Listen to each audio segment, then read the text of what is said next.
नमस्कार दोस्तों, आप सभी का स्वागत है आपके अपने YouTube चैनल मैथ्स वर्ल्ड पर। दोस्तों, मेरा नाम है नीरज सिंह और मैं अभी वेस्टर्न रेलवे में स्टेशन मास्टर के पद पर कार्यरत हूँ। दोस्तों, आज मैं आप लोगों के बीच कोई पढ़ाई लिखाई से रिलेटेड कुछ भी लेकर नहीं आया हूँ। आज मैं आपको रेलवे में एक पोस्ट होता है ESM ग्रेड 3 यानी इलेक्ट्रिकल सिग्नल मेंटेनर ग्रेड 3, उसका जॉब प्रोफाइल लेकर के मैं आपके साथ आज डिस्कस करूंगा। तो उसमें आज हम लोग देखेंगे कि सिग्नल मेंटेनर ग्रेड 3 के लिए योग्यता क्या होनी चाहिए, परीक्षा कैसा होता है, उसका क्या डिफ़िकल्टी लेवल होता है, कैसा क्वेश्चंस एग्जाम में आता है। और बात करें उसमें तो परीक्षा में पास होने के बाद जो ज्वाइनिंग होता है, तो ज्वाइनिंग के बाद हम लोग का जो ट्रेनिंग होता है, ट्रेनिंग के समय में उसका वेतन क्या होता है, और ट्रेनिंग के बाद जो पोस्टिंग होता है, पोस्टिंग के समय उसका वेतन क्या होता है, और उसका जो हम लोग बात कर रहे हैं सिग्नल मेंटेनर ग्रेड 3, उसका काम क्या होता है, उसको क्या करना पड़ता है। और उसके बाद सबसे फाइनल लास्ट में हम लोग बात करेंगे कि उसका प्रमोशन कैसा होता है। तो सबसे पहले हम लोग बात करें अगर योग्यता के बारे में, जो सिंगल मेंटेनर ग्रेड 3 है उसकी योग्यता क्या होनी चाहिए, हम लोग जो फॉर्म फिलअप करेंगे तो उसके लिए हम लोगों को योग्यता क्या होना चाहिए। तो सबसे पहले योग्यता में हम लोगों को 10+2 यानी 12th होना चाहिए। 12th वो भी साइंस जो कि मैथ से होना चाहिए।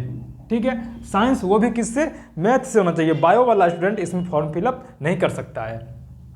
योग्यता में सबसे पहले आपको क्या होना चाहिए, 12th होना चाहिए, वो भी साइंस से, और साइंस में भी मैथ से होना चाहिए। उसमें मैथमेटिक्स आपका एक सब्जेक्ट होना चाहिए, तभी आप ESM सिंगल मेंटेनर ग्रेड 3 का जो फॉर्म आता है उसमें आप फॉर्म को फिलअप कर सकते हैं। तो योग्यता आपको पता चल गया। अब आते हैं परीक्षा में। तो परीक्षा में पहले क्या होता था, परीक्षा में पहले एक ही एग्जाम होता था जिसमें आपको कुछ क्वेश्चन साइंस के रहते थे, कुछ GK GS, कुछ मैथ रीजनिंग रहता था, और आपका उसके बाद मेरिट तैयार होता था, मेडिकल होता था उसके बाद। लेकिन अब क्या है, नए पैटर्न में क्या कर दिया है कि आपको तो एक प्री एग्जाम होगा। प्री में आपका जैसे NTPC ग्रुप D का जो प्री होता है उसी टाइप से इसका भी एक प्री एग्जाम होगा, जिसमें GK GS मैथ और रीजनिंग का क्वेश्चन रहता है। ठीक है, उसके बाद आपका एक मेंस होता है। ठीक है, प्री के बाद आपका एक मेंस होता है। मेंस में भी आपका 2 होता है, A और B। ठीक है, पहले क्या होता था कि पहले योग्यता में 10+2 साइंस और मैथ्स रहना चाहिए, ये तो अभी भी योग्यता यही है। पहले परीक्षा में होता था एक ही एग्जाम होता था, उसके बाद ज्वाइनिंग होता था मेडिकल के बाद। लेकिन अब क्या होता है, प्री एग्जाम होता है, उसके बाद मेंस में भी 2 होता है, A और B। तो पार्ट A में आपका टेक्निकल क्वेश्चन, साइंस से क्वेश्चन रहता है, ओनली साइंस, जिसमें आपको क्वालिफाई करना जरूरी होता है। और पार्ट बी में आपका मेंस होता है। मेंस में आपको यही रहेगा सेम, GK GS मैथ और रीजनिंग। लेकिन उसके लिए पार्ट B देने के लिए आपको पार्ट A में पहले पास होना पड़ता है, जो कि 35% मार्क्स लाना पड़ेगा या 30% लाना पड़ेगा, जैसा आपको एग्ज़ाम का जो नोटिफिकेशन है उसमें जो दिया हुआ रहेगा वो आपको लाना पड़ता है। तो आपको समझ में आ गया योग्यता उसमें क्या होनी चाहिए। परीक्षा आपका प्री होता है, प्री के बाद मेंस में 2 प्रकार का मेंस होता है, एक होता है A पार्ट A और पार्ट B। पार्ट A आपको क्वालिफाई करना पड़ेगा, उसके बाद आप आएंगे पार्ट B में। अगर पार्ट A क्वालिफाई नहीं करते हैं तो पार्ट B का आपका कॉपी चेक नहीं होगा और आप डिस्क्वालीफाई हो जाएंगे। तो आपका परीक्षा समझ में आ गया। और डिफ़िकल्टी लेवल अगर देखा जाए तो आपको 10th लेवल का क्वेश्चन रहता है इसमें। मैथमेटिक्स हो, GK GS हो, कोई भी सेक्शन हो, वो 10th के अंदर का ही रहता है, 10th से ज़्यादा का नहीं रहता है। तो आप लोग इसका सिलेबस देख करके आप इसकी तैयारी कर सकते हैं। और अगर आप चाहते हैं कि मैं इसका सिलेबस को भी डिस्कस करूं तो आप कमेंट कीजिए, मैं इसके सिलेबस के बारे में भी आपको अच्छी तरीके से बताऊंगा। तो चलिए अब देखते हैं, ये जो परीक्षा हुआ, परीक्षा में आपका प्री मेंस हुआ, उसके बाद अगर मेंस क्वालिफाई करते हैं तो आपका इसमें साइको नहीं होता है, इसमें उसके बाद मेडिकल होगा, मेडिकल एग्जामिनेशन होगा। और जो ESM का जो मेडिकल होता है, ESM ग्रेड 3 का मेडिकल, वो होता है B1। ठीक है, इसका मेडिकल कैटेगरी जो है वो B1 मेडिकल होता है। ठीक है, उसके बाद आपका डॉक्यूमेंट वेरिफिकेशन होगा, उसके बाद आपका ज्वाइनिंग हो जाएगा। और उसके बाद क्या होता है, ज्वाइनिंग के बाद आपका क्या होगा, ट्रेनिंग चालू होगा। इसमें क्या होता है कि 12 महीने का ट्रेनिंग होता है। ESM ग्रेड 3 के वैकेंसी जो नौकरी है उसमें क्या होता है कि 12 महीने का ट्रेनिंग होता है। ट्रेनिंग के समय क्या होता है कि आपको 4 महीने का ट्रेनिंग जो होगा वो स्कूल ट्रेनिंग होता है। 4 महीने का, 12 महीने में 4 मंथ का स्कूल ट्रेनिंग होता है और 8 मंथ का साइट यानी कि फील्ड ट्रेनिंग। तो यहाँ तक ट्रेनिंग के समय वेतन के बारे में तो ट्रेनिंग के बारे में आपको बता दूं, ट्रेनिंग इसमें 12 महीने का होता है। 12 महीने में 4 महीने जो होगा वो स्कूल में होगा, जो कि आपको क्लास करना पड़ेगा, आपको हॉस्टल मिलेगा, आपको मेस में खाना खाना पड़ेगा और आपको स्कूल ट्रेनिंग होगा 4 महीने का। और 8 महीने का ट्रेनिंग जो होगा वो फील्ड में होगा।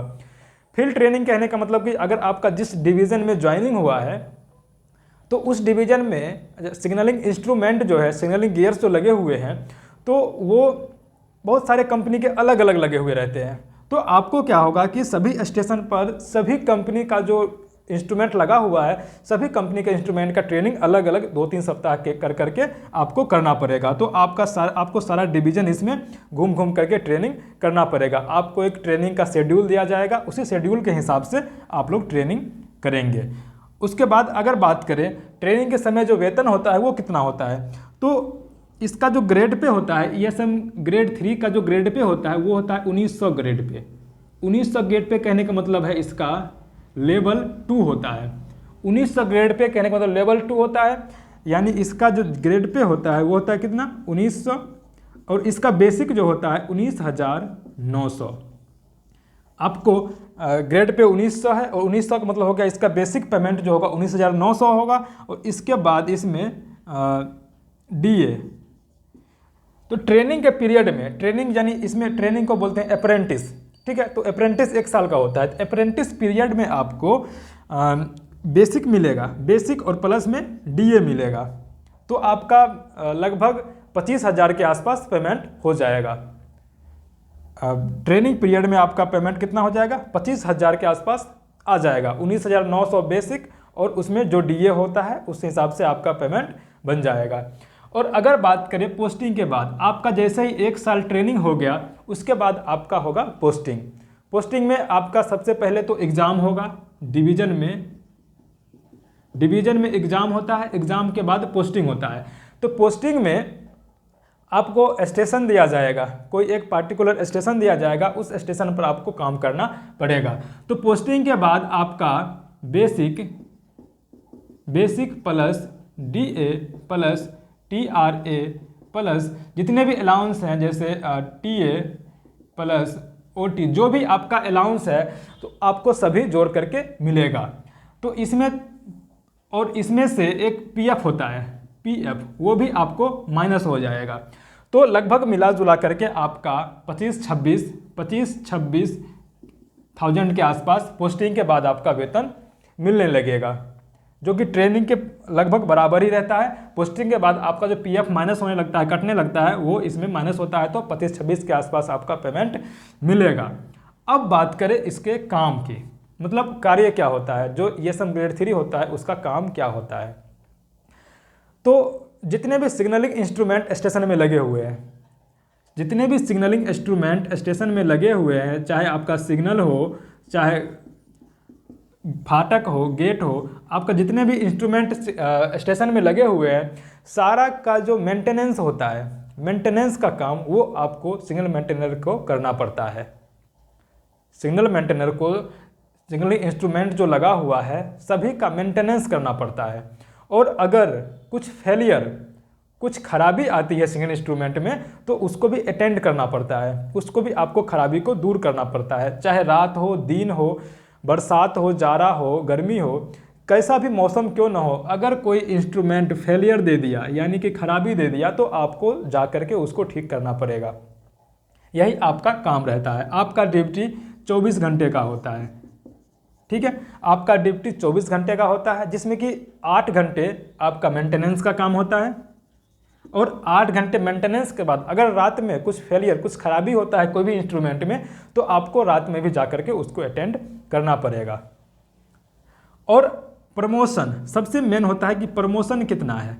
तो सिग्नलिंग जो सिग्नल मेंटेनर ग्रेड 3 है उसका प्रमोशन बहुत ही अच्छा प्रमोशन है, इसमें कोई डाउट नहीं है कि उसका प्रमोशन बहुत ही अच्छा होता है। सबसे पहले बात करें सिग्नल मेंटेनर ग्रेड 3, उसके बाद सिग्नल मेंटेनर ग्रेड 2, उसके बाद सिग्नल मेंटेनर ग्रेड 1, उसके बाद MCF, उसके बाद होता है JE, उसके बाद SSE, उसके बाद ADST, ठीक है।